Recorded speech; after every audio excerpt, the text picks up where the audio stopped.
Hello. What up, fam? Hey, what's up with you, man? Chilling. That's what's up. Um, Hold on 1 second. Let me get us set up real quick.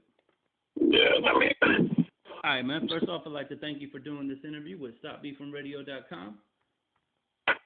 absolutely. And to get started, can you tell the fans who you are and where you from?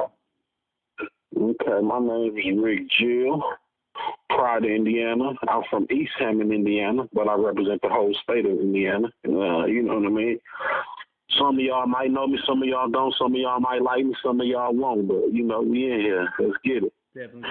Now, for people who ain't familiar with Indiana, where when you say East Hammond, is that is that Gary or is that just another part of Gary?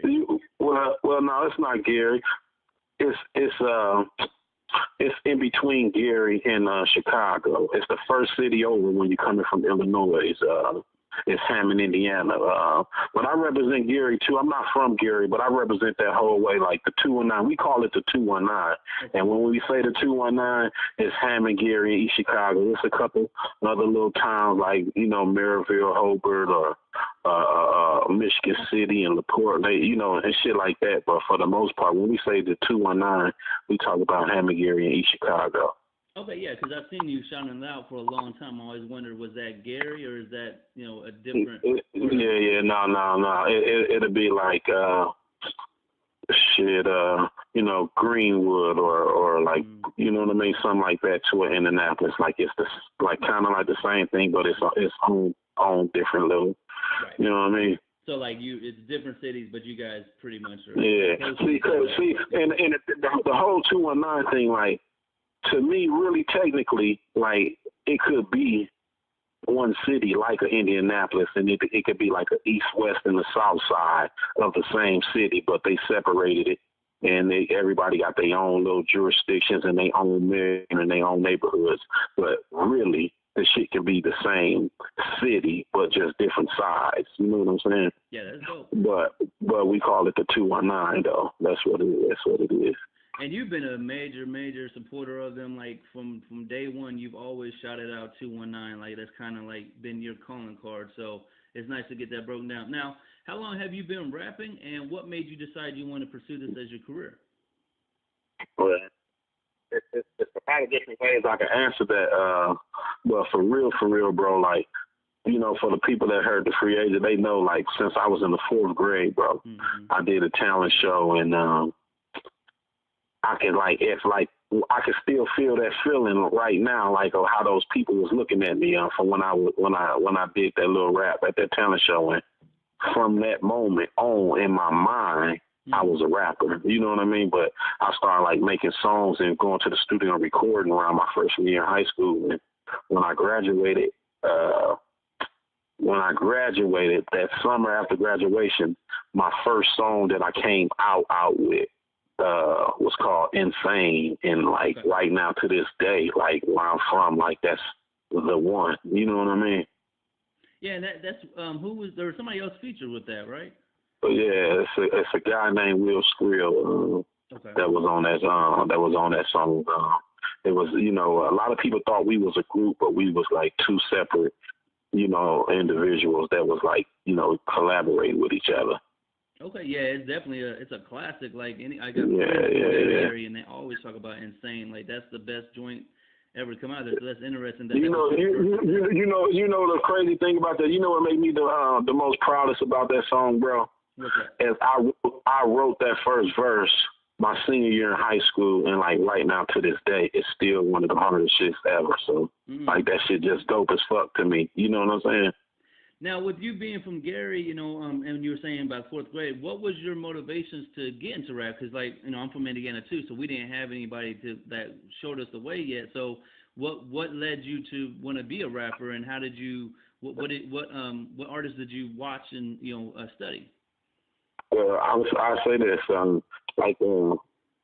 you know, I had older cousins and I had older cousins and young aunties. So in the 80s, when they in high school, they with it already. They with the shit. So when they bringing home records and you know what I mean, playing shit around the house. I'm listening. I'm like, God damn, what is this? Like, I be over one of their house and I hear it, and that shit just never left me. And and then also locally, it was two niggas from where I'm from, bro. That was like still to this day to me is some of the dopest niggas ever. One nigga, his name Trauma Black. Shout out to my man Trauma Black, and the other guy, his name is Finn. Rest in peace to my man Finn. But I idolized those guys. They was, you know, a few years older than me, and they was rapping, and they was like dope. And it was just like to see somebody that I know be able to do that shit. It made me feel like I could do it too. And I just, you know what I mean? Like, wow, everybody was playing sports and wanted to be like Michael Jordan and shit. Like, I did that too, but I wanted to be like LL and Run DMC and Eazy-E and, you know what I mean, DJ Quick and, you know, niggas like that, bro. Definitely. Now, a lot of people want to be rappers, but what was the first sign to you personally that you made the right decision and that this was something you could actually pursue and make a career out of? Well, in high school, like when me and my partners, like, I don't know, in my mind, I was always a rapper, but in high school, me and my partners started going to the studio and shit, like, I just always took it more serious than everybody else, and I think music saved my life, bro, because I used to be in the streets, and I used to be with the shit, and I used to be around, you know, all that shit, but I didn't never go too crazy because I always wanted to rap. I never wanted to get in the way with my music. Like, you would have niggas that'll be like, oh, I ain't no rapper, I just a nigga that know how to rap, I'm really a hustler, I'm really that. I ain't one of them niggas, bro. I've been a rapper damn near my whole life. I've been a rapper more of my life than I haven't. You feel me? And then, like I said, it was just something that was blessed upon me, man. And I don't know, at a young age, people thought I was dope, and the way they responded to me, I liked it. And I just took it serious and just got better and better and better and better and better, bro. That's dope. So yeah, basically because you knew what you wanted in life, you know, even though you still dabbled a little bit, you knew not to get too far. It saved my life. Yeah. And like I was saying, and about my partners in school, like, none of us could never be on the same song at the same time, our little group, because one of them niggas was always locked up in the juvenile. You know what I mean? So, you know what I mean? It was always me and whoever else was around. And whoever else was around, they might have been dope, but, you know what I mean? They spent more time in the streets. Not that I wasn't in the streets, but, like, again, I'm going home so I can work on my shit, bro. I don't give a fuck. I'm going to smoke my weed, drink the drink, we going to talk shit and do whatever we going to do, but the whole time, what that's making me do, my creative juice is going crazy in my head. So, You know what I mean? After I catch my buzz or whatever, I'm going to the flat to pull up some beats and go crazy. That's how I was. You know what I mean? Yeah, and you mentioned that Run DMC is one of the people you idolize and studied, and from what I understand, you got a chance to open for them before Jam Master Jay passed away. What was that experience like, and what did you take away from that? Well, again, I don't think Run DMC, especially Run, don't get enough credit for who he is and what he did for the rap game and hip hop. Period. Let me just start right there, because them motherfuckers was the first motherfuckers out of everybody. So, and if a nigga don't know that, then maybe they ain't old enough, or they too young, or they just sleep. You know what I mean? But shout out to Run DMC, and R.I.P. Jam Master Jay. But the show was dope. I didn't get the chance to kick it with him a whole lot, but I did get to meet him. And Jam Master Jay, he definitely was. He was, as they say nowadays, a real one. And you know what I mean? The first language I speak is energy, so the vibe was there. You know what I mean? And it was a cool little experience. Yeah, I think with Run DMC, because, you know, as time has passed, you know, they kind of got the image of a pop artist, but people don't realize, like, they almost spearheaded the whole hip-hop movement for Def Jam. Like, without them, none of us would be in this position. So go back and study your forefathers to know where it came from. But the crazy thing about that is when you say a pop artist, right now, today, that's what most rappers aspire to be, a pop artist. Right. Everybody's favorite artist right now is a pop artist, bro, disguised as a rap artist. So, you know what I mean? No disrespect or none of that, but all of the shit that rap was built off of, or hip-hop was built off the shit that they shamed niggas for back in the days, is what people set out to do. So, you know what I mean? Yeah, and it's interesting that you mentioned Run DMC as being the first, because for my eyes, you're the first artist from Indiana to really have that major following. Like we've had a few artists, no disrespect to anybody, but you're the first one to be on BET with the Uncut, with on the What video. You're the first one to really people looked at you as a major superstar. So like, Yeah. what allowed you to have? I know you said you always wanted to be a rapper, but it takes a lot of guts and to stand up on your own and say, I'm gonna be the one to put Indiana on my back and lead it. So how did you get that in your mind, and what was the circumstances that led to On the What getting on BET Uncut? Well, I'll say this. I'm an animal. I'm a fucking animal. That's how I'm an animal, bro. And like I said, my mind. You got to think, bro. If your mind been programmed since you was like, you know what I mean, before you was even 10 years old, that you was something, and everything about you and everything it was, that's what she was. Now that the older that I get, and I learn about purpose and people having purpose and people being purpose driven and all that kind of stuff, bro. Like, I didn't understand that at the time, but I was just only doing what was in me.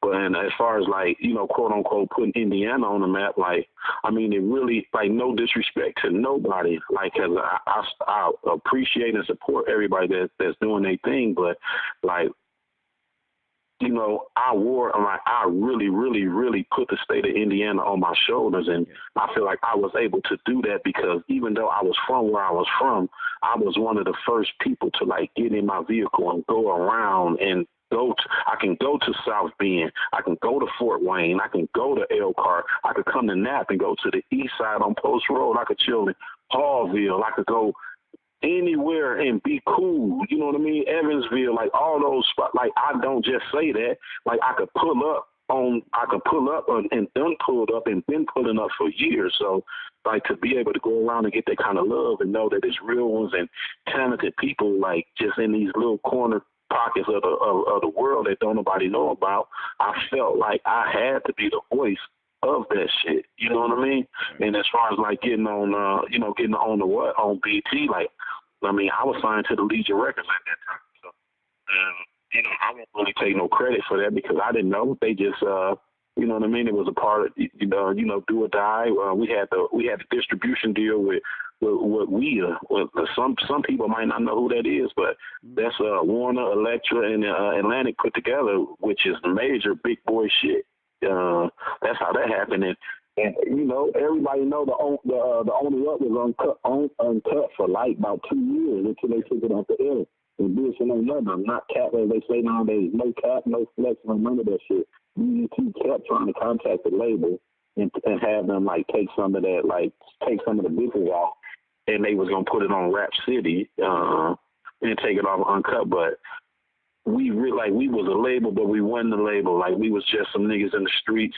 The dude had money, and we was trying to find our way. So we kind of drug our feet on it, and it never really happened. And that shit got Uncut, got took off the air, and we got raided by the feds, and everything changed. You feel me? Yeah, and a lot of people don't know that. So going back, you're saying that you were signed to the same label as Do or Die. Is that the same time that Do or Die was doing the pole pimping and really breaking out at that time? No, it wasn't, because they was on Rap a Lot they was on Rap a Lot, Poe Pimpin' and all that, but this is like the rebirth of Do or Die, on the Legion Records when they had to hire. I don't know, a lot of the shit was slept on now, you gotta think now, when they had the record with Kanye West, I was in the video with the Kanye West, like with the 219, repping the 219, had the jersey on. I always, whenever I was on somebody's camera, I was representing my brand and I was representing where I was from, and that's real shit. Yeah, your brand was always dope to me, man, because it was just your signature. Like, you didn't try and do something too, exquisite with the graphic. It was your signature, but it looked so official that you just see that Rick Jilla line and you just know, like, this is about to be some fire coming out. So that ain't no graphic, no nothing. That's my real, like, I went over, shout out to my man Tony Roon. I went over to Tony Roon crib, bro, that same summer after my senior year in high school. And in my mind, I was me. I was Rick Jilla. I saw it, and I just, you know what I mean? I wrote that shit down, scanned it, and we've been running with that same one. And shit, it's been on everything. Now, with you being around a lot of the Chicago artists and having the chances to perform with Bo Dill and, like you said, Do or Die, like I know you rep Indiana and you do 219 to your heart, but was there ever a point somebody said, you know, if you just say Chicago, we can go ahead and, you know, push through that door? Because from my experience personally, when I was dealing with Warstar Hip Hop, they just told me if you just leave Indy, we can get you all the way out of here. I'm like, nah, I'm not gonna do that. So I was wondering, for you, did you have that same situation?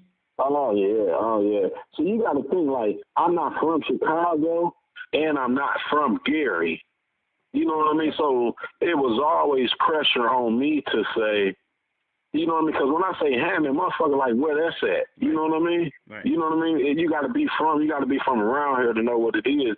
But I always repped it so hard and I carried it so hard. And, you know, being that my label was from Chicago, it was pressure to say I was from Chicago. A lot of people thought I was from Chicago. A lot of people thought I was from Gary because I was a part of the Gary scene. I was a part of the, you know, the real Chicago. Like, not the new, no disrespect to the new guys, the young guys. I fuck with some of that shit, but not the drill. I mean, like the OGs, the real shit, the twisters, the psychodramas, the, you know what I mean, crucial conflicts, and goddamn triple darkness, and you know what I mean, shit like that. JoJo Capone and Shauna, like EC Illa, like white folks, all that kind of shit. Like my name get mentioned and that kind of shit. You know what I mean? No, definitely. Excuse me. Now, speaking of Gary, like I know you have collaborated with Freddie Gibbs back in the day. How do you feel now seeing the transformation he's made, and now he's really starting to get his feet out here? Like, is it motivating you even more to know that it's attainable, or does it kind of frustrate you because you were out there first and now he's doing that? Well, no, I salute Gibbs on the moves that he make. You know, a lot of times people try to bait me into like saying something negative, but like I really can't. And seeing Gibbs do what he do, it definitely let me know. That it's possible for anybody. You know what I mean? Because like I know Gibbs. Like I remember. You know what I mean? And shit, he like did a cut in the front of the line on niggas. Because you know what I mean? I can't say. Well, I can say because. But he handled his business while other niggas was doing other shit. You know what I mean? So people get mad at that because they might say, oh, that he wasn't a part of the quote unquote movement or the scene around there, but he really was. He was with Finger Roll and Entertainment, and he's been around for a long time. It just he moved to the West Coast and he did the right things, and you know what I mean? Shit. Yep. Now, the only reason I mention that is because we've had that conversation before, so I want people to really understand that you understand. Absolutely. None of that. I can't like I always say like the difference between the Rick Jill and the Gibbs is like I come from a pre-internet era. And you know what I mean? And while niggas like me and all those names that I just got finished naming, you know, and other people, like while we was in the streets, like, you know what I mean, selling CDs and like putting posters on and flyers and, you know what I mean, how it used to go, street teams and hopping in vans and going all across the world. Nowadays, you can be in your, you know what I mean, in the basement at the crib, just like doing that shit online and like, you know what I mean. Gibbs, he was smart enough, bro. He was aware of that before everybody was up on it, and right when that whole digital wave of new style rap, he was right there a part of it, bro. And the motherfucker can't hate on that. You gotta salute it because he was on top of his shit. And you could say, I'm sorry. No, my bad. Go ahead. It shows who you are too, because every time you've heard like any big artist, you know, like yourself with a name and a brand, usually they shit on the up and comers. But I know personally, you've worked with a lot of up and coming artists that don't have the name you have, and you still just reached out and said, "Hey, I like that song. I like that beat. Yeah. Let's collab." That says a lot about you, man. Yeah. I mean, see, I always say, like I've been saying, I keep my knee to the curb and right into the street. I pay attention to what's going on, bro. And I do like, see, like I'm comfortable in my own skin. A lot of people be intimidated by other dope people. I get inspired by it. I want to see it. I want somebody else to know it. I want, you know what I mean? I want people that I fuck with. I want to be able to play something and be like, you don't know nothing about this, and it be dope, and it be somebody that You know what I mean? Somebody that's a part of this shit that I'm a part of. I like that kind of shit. Only people that can't do that is a person that's insecure about his own self and his own situation and his own position. He don't want to shed no light on nobody else for the fear of it may take away from whatever he got going on. And I'm not like that at all, bro. Yeah, I'm the same way.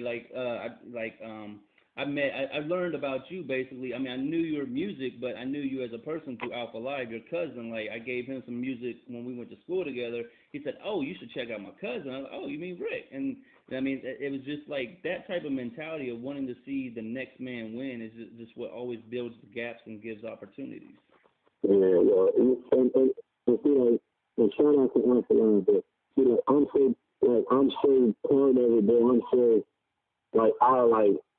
I remember the different stages and phases of the Indiana rap movement, the Naptown rap movement. Like, I remember 625. Yep. I remember, you know what I mean, Nappyville. Yep. I remember Pretty Mill. I remember, what's my man name? Killer something. I remember a lot. Killer Will. I remember Killer Will. I remember G Stack. Jimmy Mack, R.I.P. my nigga Kilo G. You know what I mean? I know the MRCs. I know the Mike Easy's. I know the Tragics. Like, I know, you know what I mean? I know all of it, bro. I know the Debos. I know Lil E. I know Pootie. I know Scooty. Nigga, I know all of them. I know my man Playboy. I fucks with everybody, bro. You know what I mean? And a lot of people can't sit on his phone and name those names because they ain't aware, bro. But you can go to any town or any city or state and we can bring it up and I can shoot you a few names of the niggas that's with it, bro. And somebody gonna say mine at the same time. So that's why I rap like that, bro. Oh, no, every time you mention Indiana, because I've been fortunate to leave this state a lot on some music stuff, and it's always you and a few other people they mention. So it just shows the groundwork you've laid for this foundation of Indianapolis music. So everything we've been accomplishing, was started because of some of the moves you made that just kicked the door a little bit, and then it's been pushed in. So yeah. Well, yeah. Well, see, that's what I'm saying. Like, I appreciate people taking it to the next level. Now you have some people that hate on the, they try to play, they try to, again, because we talking about a pre-internet. There was a whole everything before the internet, but nowadays it's like only thing that matters is from MySpace up to now. Yep. That's the only thing that matters. And really, the MySpace shit done fizzled out. It's really Facebook and up to like currently, and now all the other little digital websites but like people got a short memory and a short attention span. So you know what I mean. The shit that's the foundation that they shit was built off on, whether they know it or not, like is the real shit, bro. Yeah. And the advantage is, like you said, people, MySpace faded out. So even if you were kind of late to the digital age, as you said, because you come from the real streets doing this on the real shit, something new comes every day. So if you just start keeping in tune with what's coming, you might be, like, I'm slow to Snapchat. I just never went to it. But I was able to get to the next thing that's coming after Snapchat. So it's just being ahead of the curve and understanding that if you miss one bus, catch the next one before everybody. You better believe it. And that's what I'm saying. I'm going to stay down and I'm about to come up. I know it, bro. So, my story ain't over. It's still being told. But when it's all said and done, like, I'm going to win. Yeah. I'm going to win, bro. Speaking of your story, like, I wanted to comment, your family, you have a son and a daughter that's rapping, how does that feel as an artist to have your children following in your footsteps? And you even did a song called Proud with your son. Like, I can only imagine what that situation felt like. Yeah. Well, the crazy thing is, what I was going to say is, as you mentioned, something new always come in and stand ahead of the curve. Like, me having teenage kids keep me abreast on everything that's going on because it's a whole new way and a whole new wave. And it's shit that they be putting me up on that I had no idea about that end up like helping me in the long run. And like my son, like we got that song, but he don't really give a fuck about music. But he dope, but he not pursuing it. My daughter, shout out to my daughter, KCJ, she dope. I got her in artist development, and when she come out, she gonna make some big noise, and I'm excited to I'm excited to see that happen. But my son, he just a cool little dude, and the song Proud. The crazy thing about that, man, is, I didn't really push the issue a whole lot, but the people that know, man, like that 2 Chainz and YG and them niggas, man, like, I ain't gonna say they stole my song, but I got a song called Proud, and it say, I just want to make my mama proud. I don't want to let my mama down. And my shit came out in 2016. They shit came out in 2018. So, I mean, I'm not going to say they stole it, but it's a hell of a fucking coincidence. I'm going to say that. Yeah, I was gonna ask you about that. You've had a history of that, from what I understand, because the What Up Doe, I was listening to it again today, preparing for the interview, and the remix. Like, I can't help but imagine that Memphis Bleek probably listened to that song, because a lot of what was being said in that came out to be is that your chick, and yeah. It has definitely happened quite a few times. See, the crazy thing about somebody like me, bro, like. The crazy thing about a motherfucker like me, like, it's like people that, wouldn't be all that motherfuckers wouldn't believe that's aware of who I am and know how dope that I am, but it's in their best interest to keep me in the dark, bro. Yep. I've been like a best kept secret for a very fucking long time, and I have a very short degree of separation with some of the most elite people in the game, and they very aware of who I am. You know what I mean?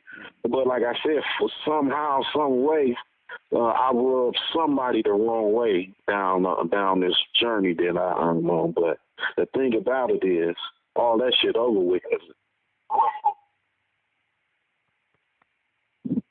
Hello? That's just what that is. Yeah.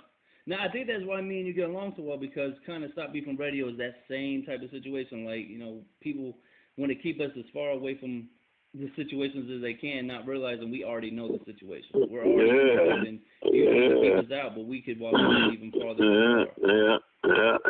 And I get a whole lot of that too, and I don't understand, like, why motherfuckers don't understand. Like, it's best to just link up and click up.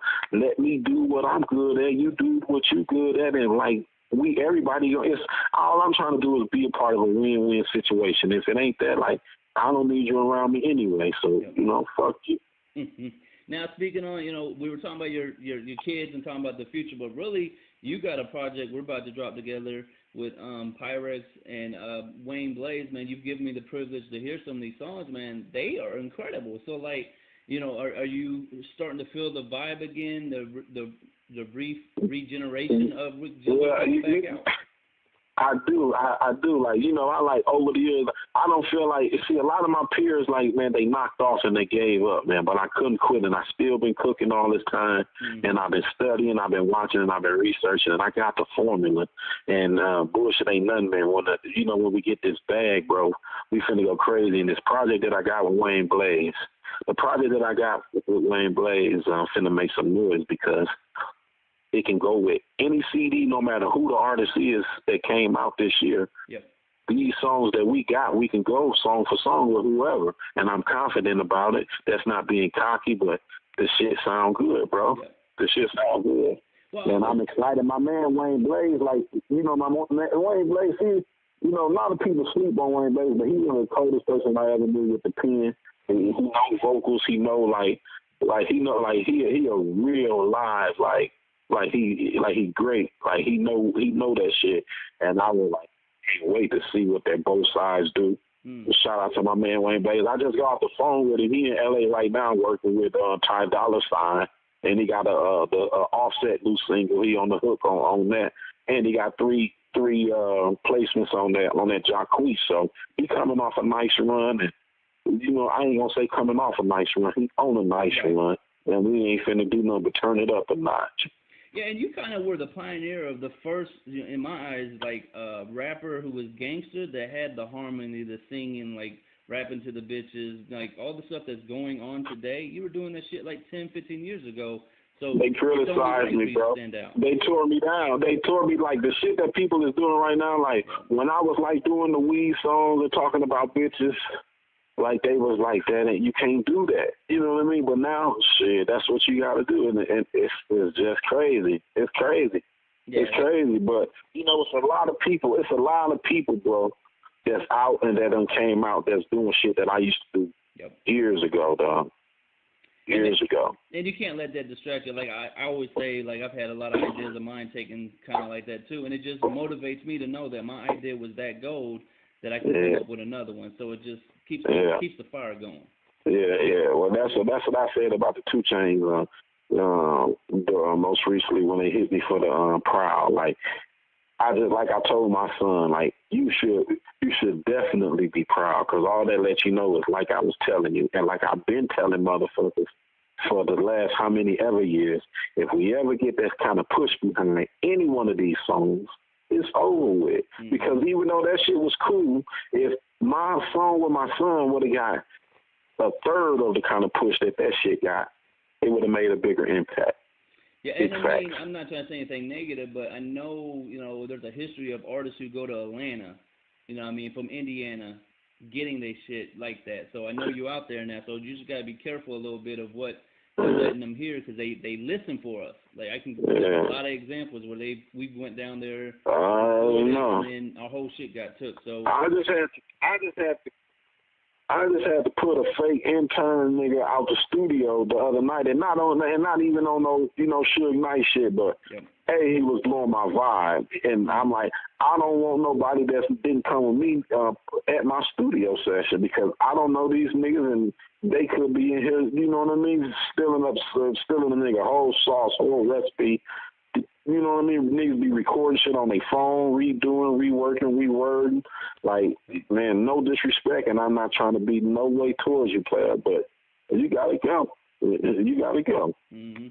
Now, I know you're a busy man, so I'm not going to take too much more of your time, but we did have some questions from Facebook that the fans wanted to know from you. One of the fans wanted to know, if you weren't rapping, what would you be doing instead right now? If I wasn't rapping, what would I be doing instead? Shit, taking care of my kids, and you know what, I tell you what else, and you know what else? Just give me an opportunity to say this. I'm finna start doing videos and photography, like over the years, like I've directed 98% of all of my videos. Is just that the person with the camera has filmed and edited. So where we from, you give them, that means directed by. Right. So all of my shit been all my thoughts, ideas, angles, and concepts, and I give it to them, and they bring it to life. And now, just with this whole new wave of being, self-sufficient and DIY, I'm finna start doing videos. So videos and hustling and taking care of my kids. That's how I answer that. Yeah, man, I don't think people knew that about you. So you kind of take the I forget what it's called, the print or the treatment. The treatment. You laid the treatment, and then somebody used the camera, and then. Yeah. I mean, I can't rap and hold the camera at the same time, but with this new shit. Yeah. With this new shit, I'm telling you, they got some new shit out there, bro, and I'm about to start to film and directing my own videos and other people's shit. But I ain't gonna talk too much about it. I'm gonna let my actions speak for itself, though. But just remember you heard it here first, goddamn it. Another one wants to know, are you still the Swisher Killer? Absolutely. I've been smoking this whole time since we've been talking. Now, for fans who might not be familiar, how did you come up with the name Swisher Killer? And obviously it's dealing with smoking, but what was that led you to that moniker? That's funny. I ain't never been asked that question, but shit, my homeboy, rest in peace, my man Finn, he named me that, and it's because I always had the blunts. And I was the roller. You gotta think I was a little nigga, and I used to hang with the older crowd. You know what I mean? So I used to always, and I knew they always had the weed, and somebody wasn't gonna have no bunch. And I used to live by 7-Eleven, and on my way to the hood, stop in 7-Eleven, get my little candy and little bullshit, steal a big pack of Swishers. They used to have a 2-pack of the Swishers, the Perfectos, not the Cigarillos, the real shit, the big boys, not the Cigarillos. We used to smoke the big boys, not the Cigarillos. And I used to always keep them bitches in. And I used to roll that weed up so fast. There used to be a lot of weed and a lot of niggas, and I'm trying to keep up. I used to roll that weed real fast and shit. They used to start calling me the Swisher Killer. I said it in the song, and I'm still him to this day. Now it sounds like shit. That sounds like an endorsement situation. Like everybody wants to be backwoods. I tried. They don't play that shit, man. Nah, Twister don't want it. I mean, they're losing market share, so we might have to see what we can do. Yeah, man. Shout out to Swishers, and a lot of people smoke a backwood. I will smoke a backwood, but I won't ever go buy them one of them bitches, and I don't roll with good, so. But I smoke them, but they definitely ain't my blunt of choice. Now, they also want to know when's the new video coming out. Their fans are eagerly anticipating a new project from your new visual. Yeah. I don't know when this gonna go live. But I got a lot of videos out, man. On YouTube. Just Google my name, RICJILLA. You can go to my fan page on Facebook, same thing, RICJILLA.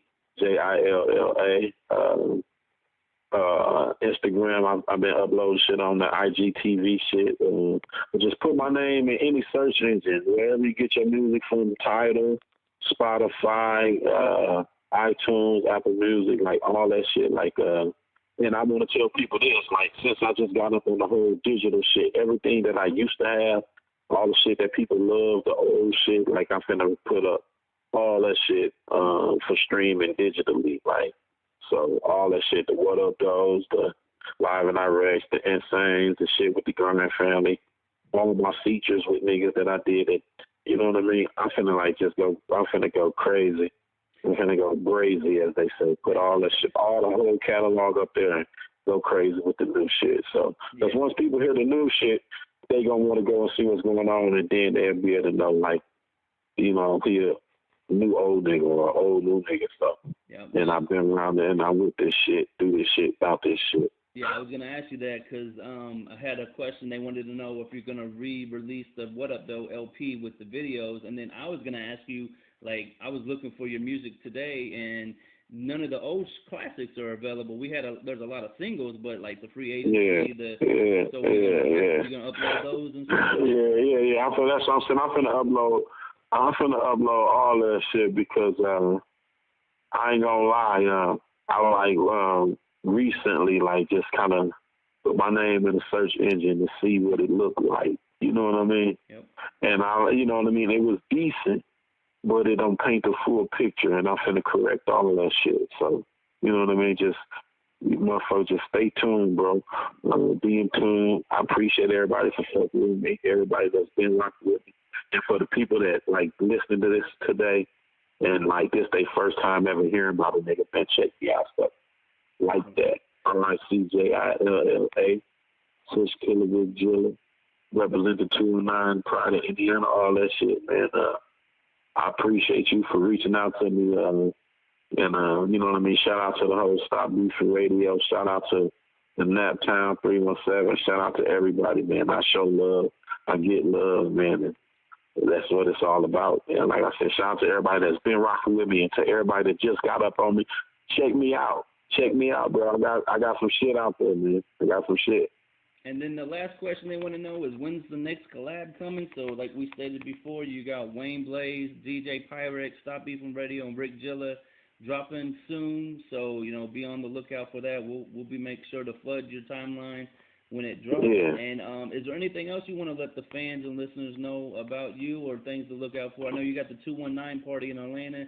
Anything else you want to make sure to let them know about? Well, yeah, like I said, man, for the most part, I just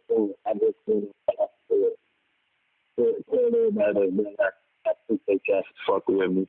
And the people that just getting up on me today, man, go and check out my shit, man. RICJILLA. Put me in the search engine. There's a lot of shit on YouTube, some videos. There's some songs on there like Back to the Day.